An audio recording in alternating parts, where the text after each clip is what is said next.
Alam niyo mga classmates, tradisyon na, no? Na tuwing Pasko ay tayo ay nagreregalo, hindi ba? Pero hindi lamang sa pagreregalo maipapakita ang ating pagpapahalaga sa mga mahal natin sa buhay. At sa araw na ito, makakasama natin sina Lolo Bok at Kaz, mga puppet sila mula sa Quezon City Public Library. At sa tulong nila, malalaman natin kung ano-ano ang iba't ibang paraan ng pagpapakita ng pagpapahalaga sa ating kapwa. Handa na ba kayong malaman kung ano-anong mga yan?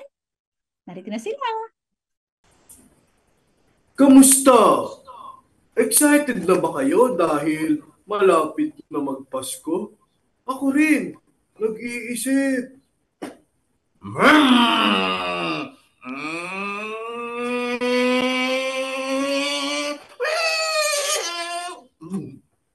Oh, Paz, huminahon ka. Anong nangyari? Malapit na po kasing magpasko, pero wala pa rin akong regalo doon para sa pamilya at kaibigan ko. Aba, tamang-tama ang dating mo. Dahil nag-iisip na ako ng mga ireregalo ko. Baka makakuha ka ng ideya.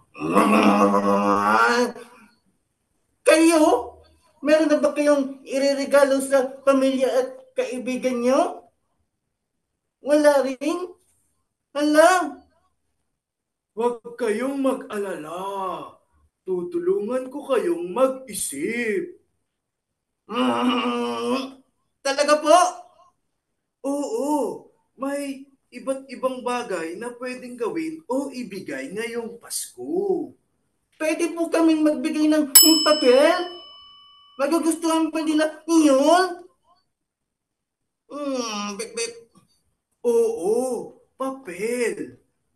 Pwede kayong gumawa ng card gamit ang papel para sa pamilya o mga kaibigan nyo. Magsulat kayo ng magandang mensahe para sa kanila. Alam ko na, si ate, gagawan ko siya ng card. Pwede nyo ring gawan ng iba't ibang disenyo ang card na ibibigay nyo. Lagyan nyo pati ng mensahe na taos puso at tiyak. Magugustuhan yun ng kahit sinong makakatanggap. Tama! Tama! May regalo na ako para sa ate ko. Pwede rin kayong magbigay ng regalo. Naku! Wala po akong naipang pera para magkabili ng regalo. Hindi naman kailangan parating bago ang regalo. Yung laruan na laging hinihiram ng kapatid mo, pwede na yun ang ibigay mo sa kanya. Siguradong matutuwa siya. Mm, tama! Yung bola ko, laging hinihiram. Hindi ko naman na masyadong ginagamit yan eh. Ibibigay ko na lang sa bunso kong kapatid. Yan! May regalo ka na para sa bunso mong kapatid. Ha? Walis? Sino naman ang may gusto ng walis para sa Pasko? Ah, eh, walis o ang pagwawalis. Pwede kayong gumawa ng isang bagay na magugustuhan nila. Yung nanay mo, alam kong matutuwa yun kung magwawalis ka o di kaya maglilinis ka ng bahay. Bip bip. Oo nga. Ang galing mo, Lolo Book. Magugustuhan niyo ni nanay. Ilang beses niya akong pinaalalahanan na maglinis ng kwarto ko eh.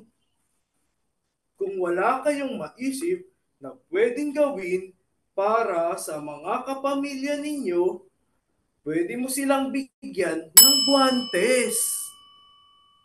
Guantes? Gloves? Para saan? Biro lang. Ang ibig kong sabihin, ay maaari nyo silang yakapin.